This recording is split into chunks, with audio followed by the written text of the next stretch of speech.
You attend, Tri-State residents have a chance to learn some life-saving skills from people who do it for a living.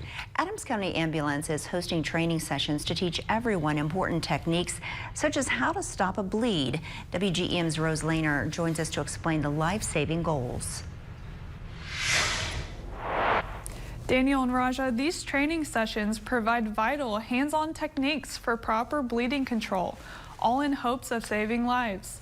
Participants learn how to pack wounds, how long to hold pressure, and ways to wrap the wound to stop the bleeding. EMS organizers say the program is a great way to learn how to care for injuries in a life-threatening situation.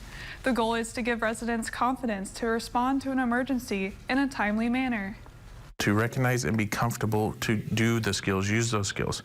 So if it's stop the bleed, they're able to go up to that person, look for that bleeding, and then identify, okay, this is what I need to do next. I need to apply direct pressure. I need to apply a tourniquet. Participants can purchase Stop the Bleed kits for $65 after the program. It includes the same materials used in the training. EMS staff plan to host these events on every third Thursday of the month for the rest of the year. Raja?